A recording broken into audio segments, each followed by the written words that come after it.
Hello बच्चों, good morning.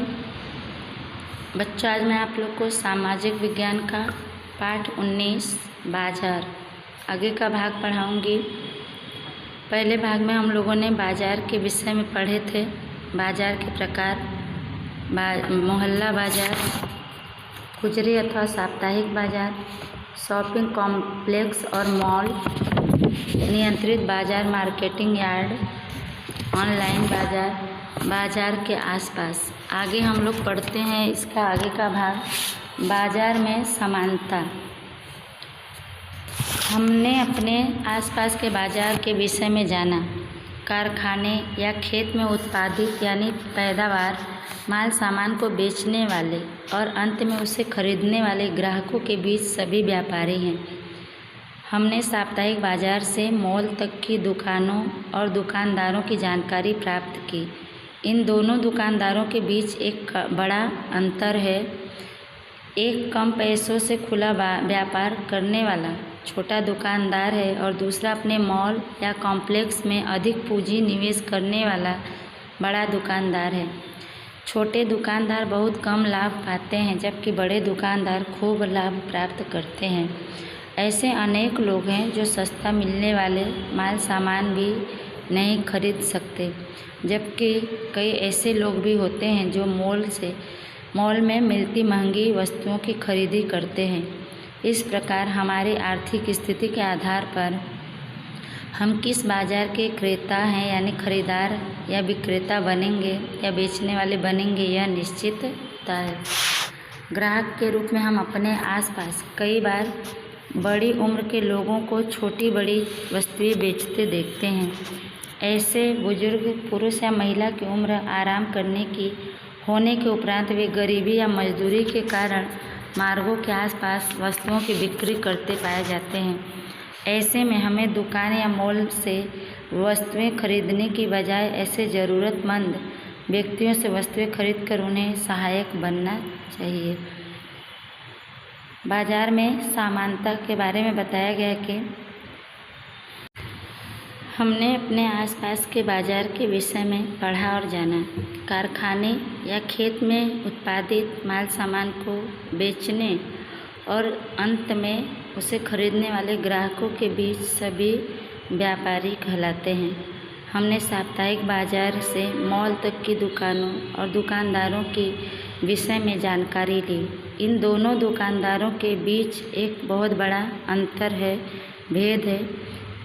एक कम पैसों से खुला व्यापार करने वाला छोटा दुकानदार है और दूसरा अपने मॉल या कॉम्प्लेक्स में अधिक पैसा निवेश करने वाला यानी खर्च करने वाला, पैसा लगाने वाला बड़ा दुकानदार कहलाता है। छोटे दुकानदार बहुत कम फायदा पाते हैं, उसका लाभ पाते हैं, जबकि बड़े दुकानदार अत्यधिक लाभ प्राप्त करते हैं। ऐसे अनेक लोग हैं जो कम कीमत पर मिलने वाले सामान माल को नहीं खरीद सकते, जबकि कई ऐसे लोग भी होते हैं जो मॉल में मिलती महंगी चीज़ों वस्तुओं की खरीदारी करते हैं। इस प्रकार हमारी आर्थिक स्थिति के आधार पर यानी जिस तरह का हमारा आर्थिक स्थिति होता है उसके आधार पर हम किस बाजार के क्रेता हैं यानी खरीदने वाले हैं या विक्रेता बनेंगे, यह निश्चित होता है। आगे बताया गया है कि ग्राहक के रूप में हम अपने आसपास कई बार अधिक उम्र के लोगों को छोटी बड़ी वस्तुएं बेचते देखते हैं। ऐसे बुजुर्ग पुरुष या महिला की उम्र आराम करने की होती है, लेकिन गरीबी या मजदूरी के कारण रास्तों के आसपास वस्तुओं की बिक्री करते पाए जाते हैं यानी वस्तुओं को बेचते पाए जाते हैं। ऐसे में हमें दुकान या मॉल से वस्तुएं खरीदने के बजाय ऐसे ज़रूरतमंद जिनको पैसे की ज़रूरत है ऐसे व्यक्तियों से वस्तुएं खरीद कर उन्हें मदद करना चाहिए। आगे हम पढ़ते हैं बाजार में ग्राहक, इसके बारे में। ग्राहक अर्थात जो मूल्य देकर अपने उपयोग के लिए चीज़ वस्तुएं खरीदे अथवा सेवा प्राप्त करे, वह व्यक्ति आज प्रत्येक व्यक्ति किसी न किसी रूप में ग्राहक है। उदाहरण के रूप में साबुन, तेल, बिस्किट, अनाज या अन्य वस्तु की खरीदी अथवा मोबाइल फ़ोन रिचार्ज, बीमा, ट्रेन टिकट बुकिंग आदि सेवा जो प्राप्त करते हैं वे ग्राहक की व्याख्या में आते हैं।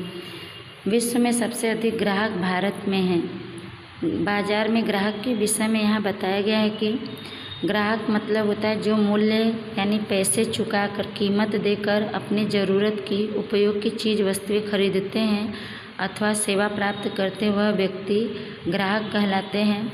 आज हर एक व्यक्ति किसी न किसी रूप में ग्राहक होता है। उदाहरण के लिए बताया गया है जैसे साबुन, तेल, बिस्किट, अनाज या अन्य वस्तुओं की खरीदी अथवा मोबाइल फ़ोन रिचार्ज, बीमा, ट्रेन टिकट बुकिंग आदि सेवा जो प्राप्त करते हैं वे ग्राहक कहलाते हैं, ग्राहक की व्याख्या में आते हैं। आगे बताया गया कि पूरे विश्व में सबसे अधिक ग्राहक भारत में यानी खरीदारी करने वाले हमारे भारत में हैं। इसके विषय में आगे हम पढ़ते हैं।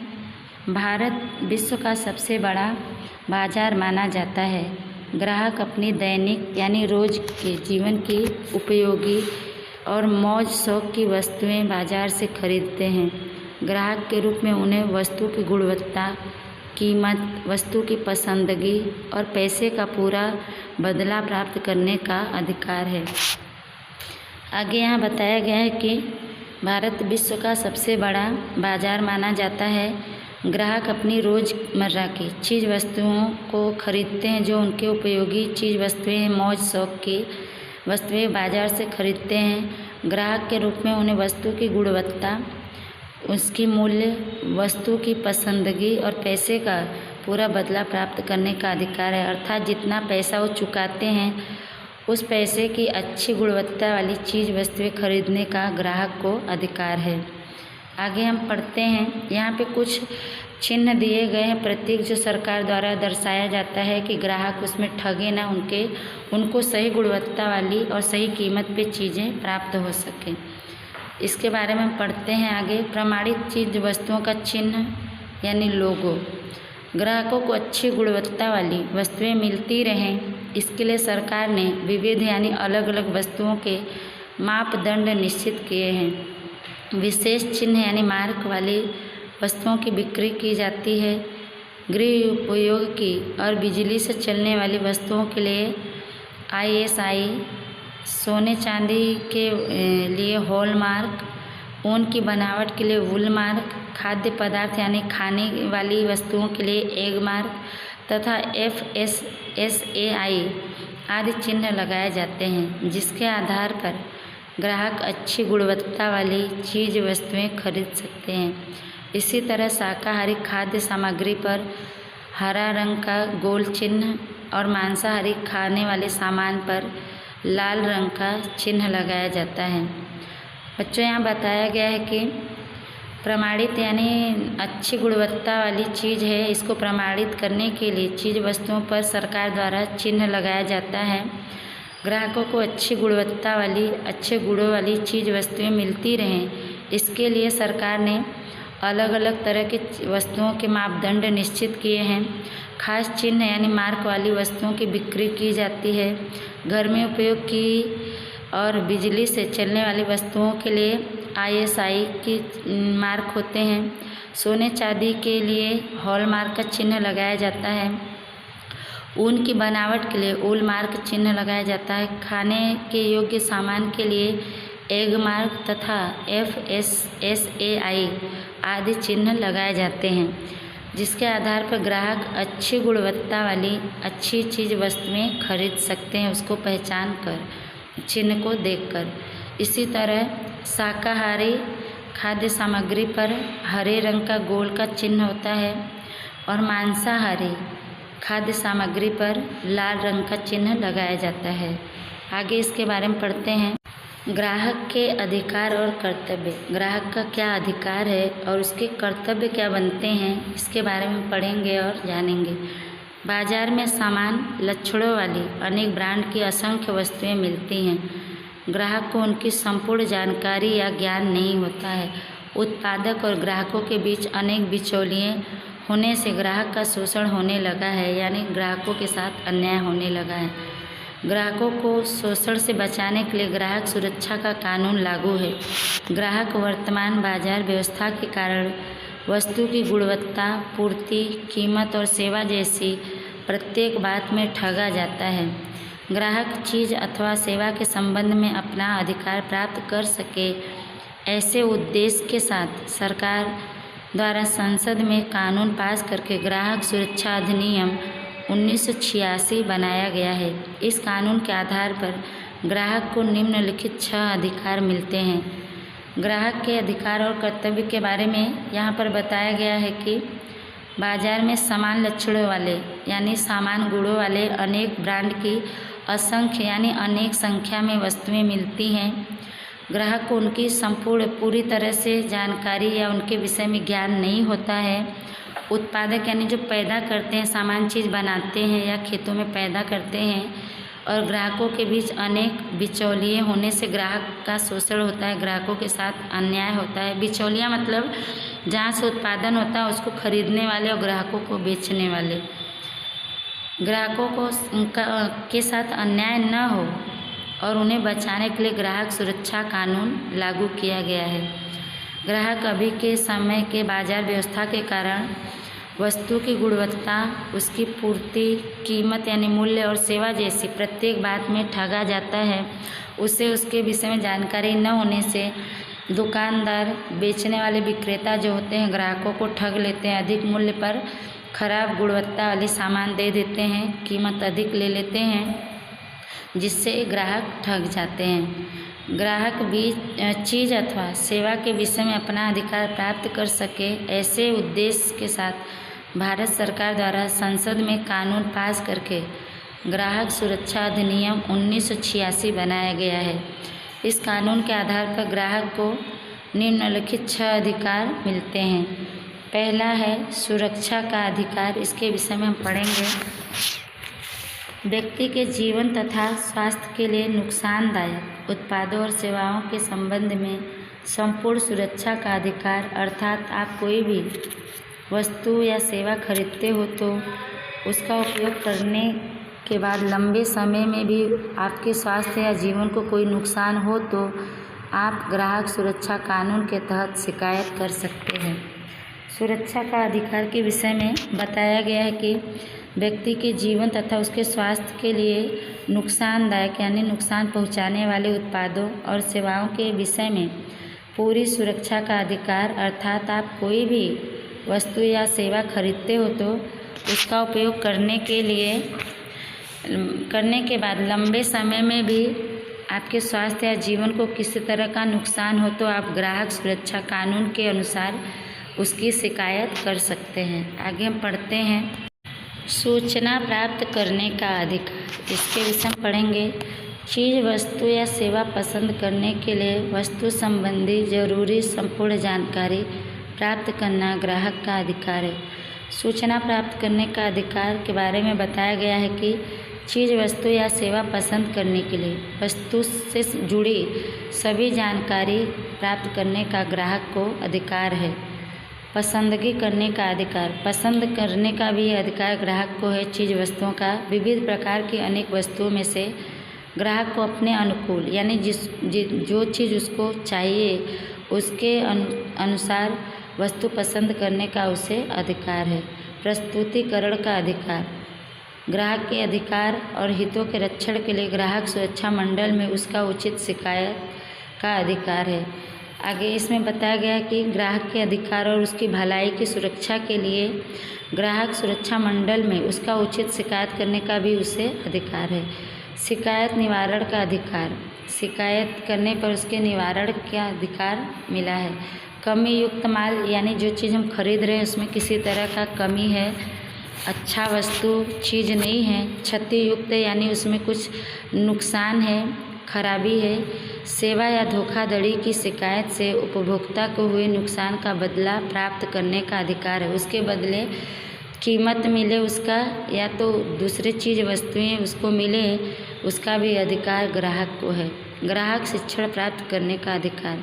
इस अधिकार से जीवन भर जानकारी युक्त ग्राहक बनने के लिए सभी जानकारी और ज्ञान प्राप्त करने का अधिकार है।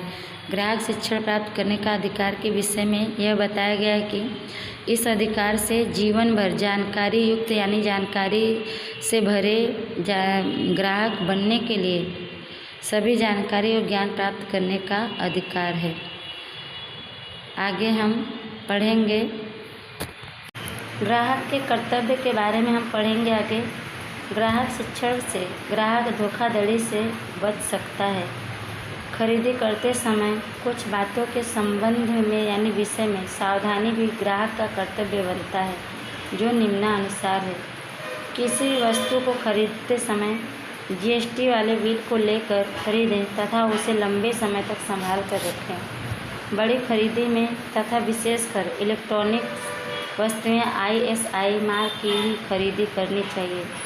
दुकानदार द्वारा सही सिक्का किया हुआ guarantee card, warranty card, free service coupon आदि ध्यान देकर प्राप्त कर लें और संभाल कर रखें। सोने चांदी जैसे खरीदी में हॉलमार्क वाले जेवरात ही खरीदें। व्यापारी की बातों में आकर किसी भी प्रकार के टैक्स बचाने की कोशिश न करें। हमेशा पक्का बिल लें। बिल में शुद्धता, कीमत, घड़ाई आदि सभी सूचनाएं स्पष्ट और अलग लिखी हुई है या नहीं, इसका ध्यान रखें।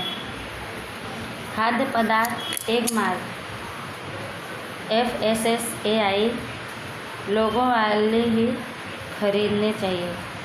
उनकी packing, company, brand name, batch number, उत्पादन की तारीख, एक्सपायरी डेट, इंग्रेडिएंट यानी समाविष्ट घटक आदि सभी विगतों को ध्यान देखना चाहिए और मिलावट के मामलों में अचूक शिकायत करनी चाहिए। दवाएं प्रिस्क्रिप्शन के साथ खरीदनी चाहिए। उत्पादन की तारीख और एक्सपायरी डेट आदि जांचनी चाहिए। जेनेरिक दवाएं मिलती हों तो पहले उन्हें खरीदनी चाहिए। कपड़ों में कपड़ा, कलर, सिलाई, जरी, भरत, माप, साइज आदि चेक करके खरीदनी चाहिए। पेट्रोल या CNG पंप पर मीटर जीरो होने के बाद ही वाहन में ईंधन भरवाना चाहिए। गैस वितरण में सिलेंडर का वजन और सुरक्षा के संबंध में जांच करनी चाहिए। शैक्षणिक संस्थाओं में सुरक्षा की व्यवस्था, शिक्षकों की योग्यता की जानकारी और फीस भरने के बाद रसीद लेना चाहिए।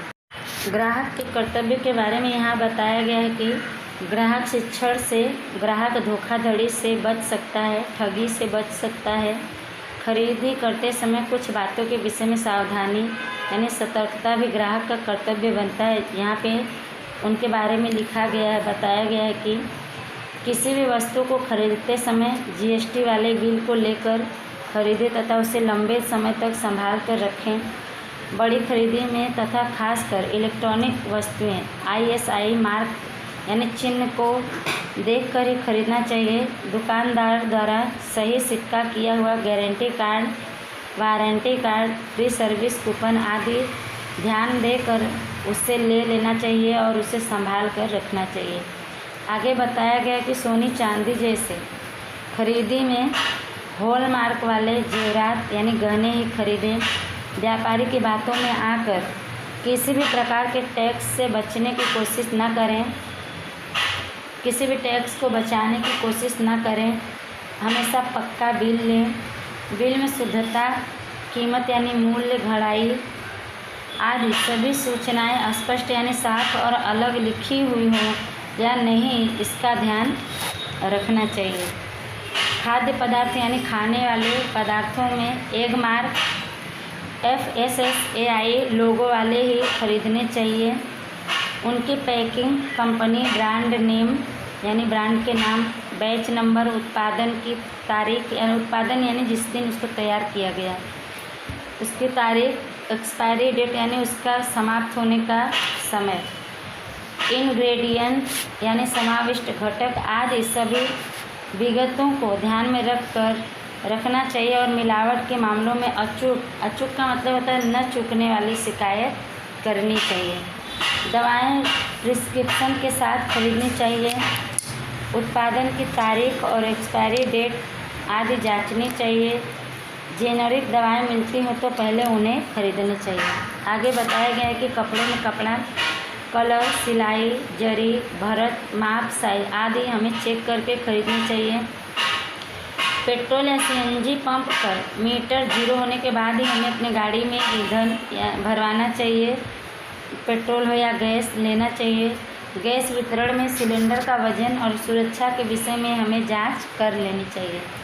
शैक्षणिक संस्थाओं में जैसे विद्यालयों में, शिक्षा जैसे संस्थाओं में सुरक्षा की व्यवस्था, शिक्षकों की योग्यता की जानकारी और फीस भरने के बाद रसीद हमें लेना चाहिए।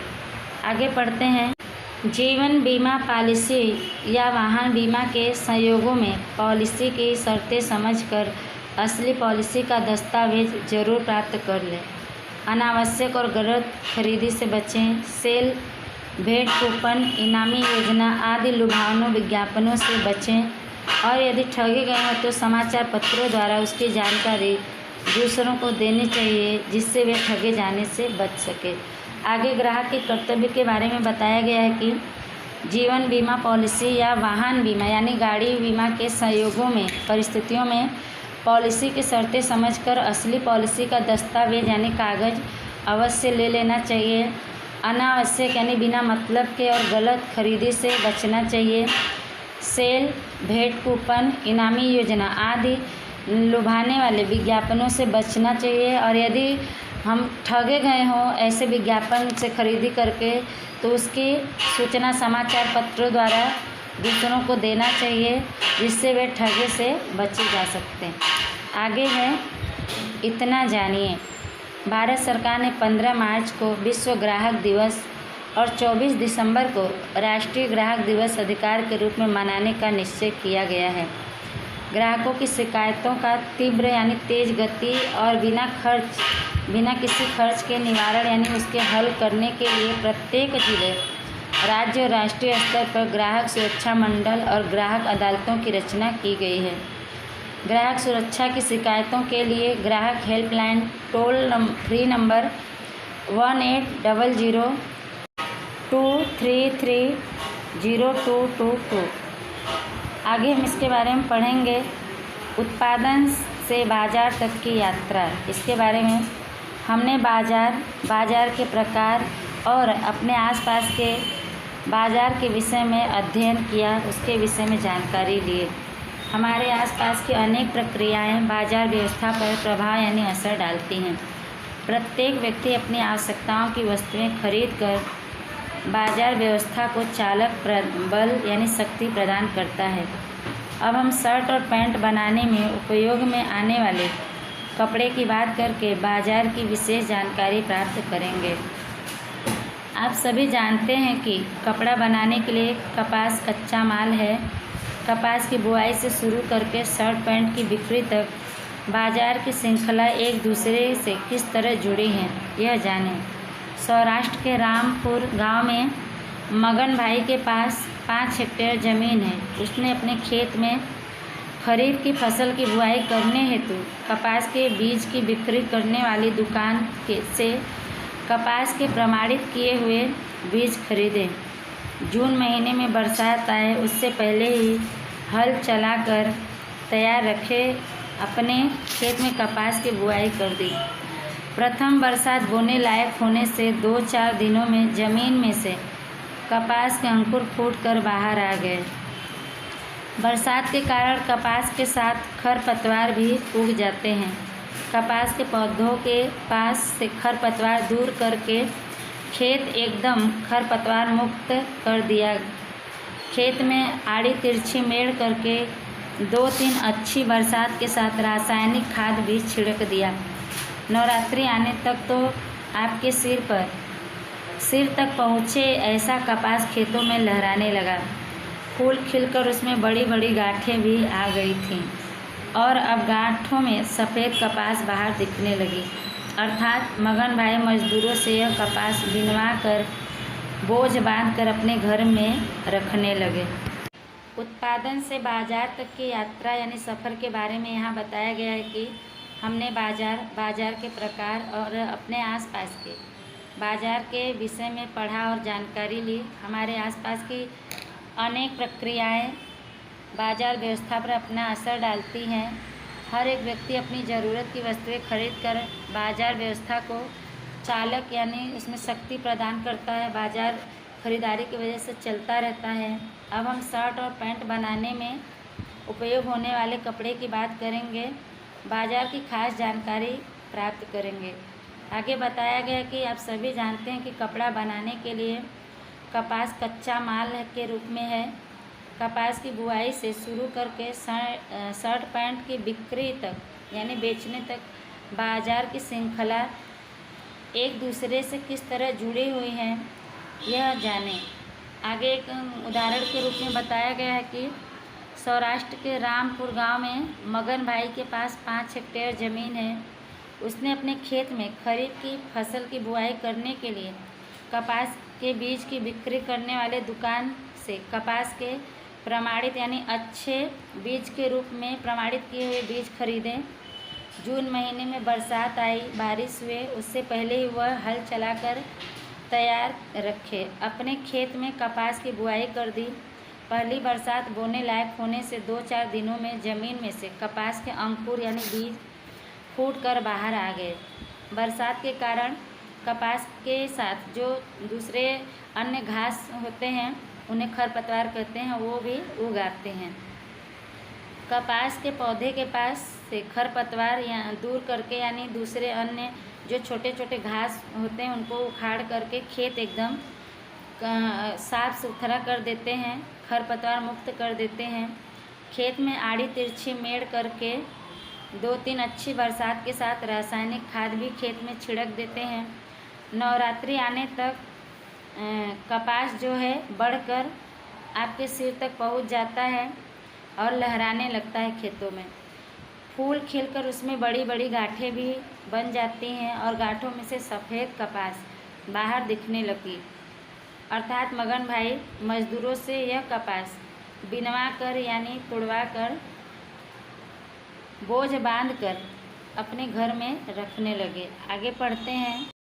अंत में मगन भाई उसके खेत में उत्पन्न हुआ कपास बेचने के लिए ट्रैक्टर में भरकर तहसील केंद्र में स्थित मार्केटिंग यार्ड में ले गए।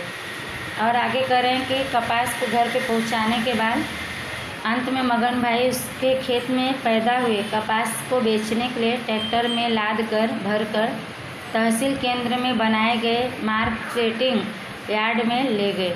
आगे यहाँ पे कुछ चित्रों के द्वारा कपास से कपड़े किस तरह बनाए जाते हैं उसके बारे में समझाया गया है। खेत में जब कपास तैयार हो जाता है तो गांठ में से कपास को बीनना जाता है यानी चुना जाता है, फिर उसको एकत्रित किया जाता है। दूसरे चित्र में दिखाया गया कि उसको मार्केट में ले जाकर बेचा जाता है। चौथे चित्र में कपास को इकट्ठा किया जाता है, उसके बाद उसकी सफाई होती है। सफाई के बाद कपास को धुना जाता है। धुलने के बाद तैयार कपास की पैकिंग की जाती है। पैकिंग करने के बाद उससे कताई की जाती है।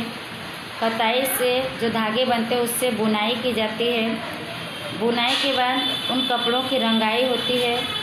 रंगाई करने बाद जब कपड़े तैयार हो जाते हैं तो उसकी सिलाई की जाती है।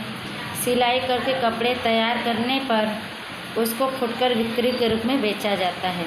आगे हम पढ़ेंगे। उनके कपास के व्यापारियों ने बोली लगाई जिसमें चुनीलाल व्यापारी ने उसका कपास खरीद लिया और मगन भाई को उसका पैसा तुरंत मिल गया। चुनीलाल ने सारा कपास जिनिंग फैक्ट्री चलाने वाले धनजी भाई के कारखाने को बेच दिया, जिन ने इस कपास में से कपास के बीज अलग करके तेल निकालने वाले व्यापारी को बेच दिया। आप सभी जानते होंगे कि कपास का तेल खाद्य तेल के रूप में यानी खाने के तेल के रूप में उपयोग में होता है और खोल यानी खली पशुओं को खिलाने वाले आहार खली के रूप में उपयोगी है। जिनिंग मिल के यानी कारखाने के मालिक ने कपास की गांठों से धागे बनाने के लिए स्पिनिंग मिल में भेज दिया। इन धागों को अहमदाबाद की एक कपड़े की मिल ने कपड़े बनाने के लिए खरीद लिया, जिनमें से तैयार हुए कपड़े के ताके कलर करती डाइंग मिल में कलर करने के लिए भेज दिए गए। इस कपड़े को वस्त्र बनाती फैक्ट्री में अलग अलग नाप के कटिंग करके उसकी सिलाई करके शर्ट और पैंट बनाकर उन्हें लेबल लगाकर बॉक्स में पैक करके विदेश में थोकबंद निर्यात किया गया।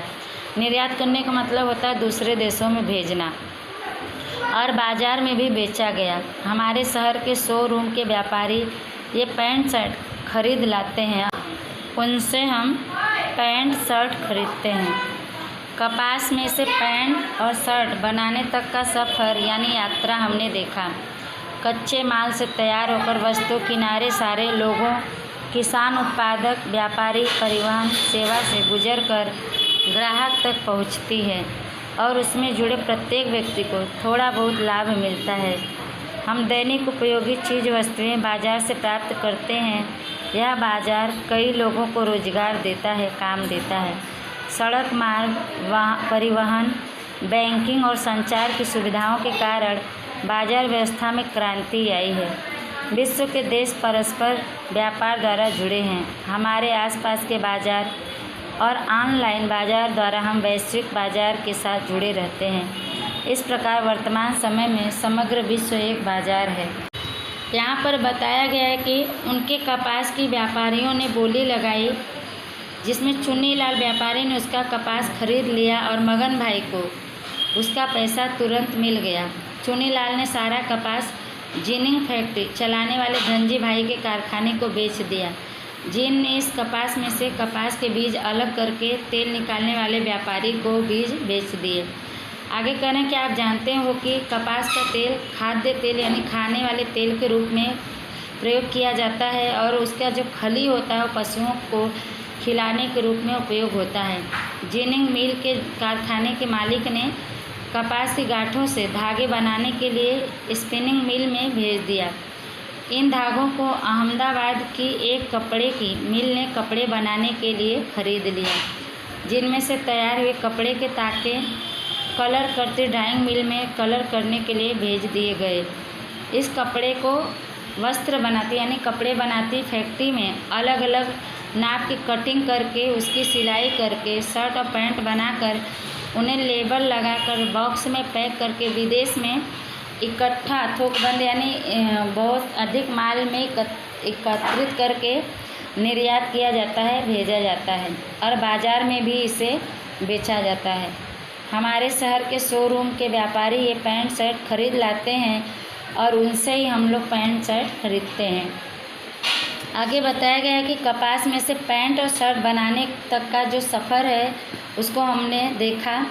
कच्चे माल से तैयार होकर वस्तु कितने सारे लोगों यानी किसान, उत्पादक, व्यापारी, परिवहन सेवा से होकर गुजर कर ग्राहक तक वह सामान पहुंचती है और उसमें से जुड़े प्रत्येक यानी हर एक व्यक्ति को थोड़ा थोड़ा बहुत लाभ होता है।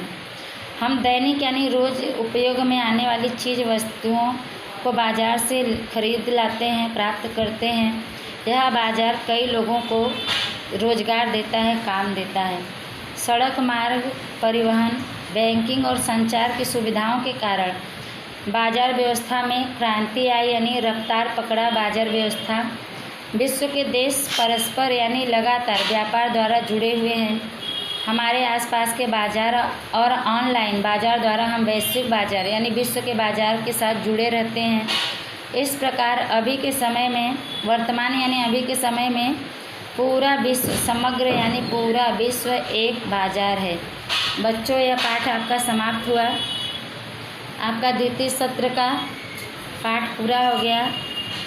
जो पढ़ाया गया उसको ध्यान से सुनिए और समझिए। तब तक के लिए धन्यवाद।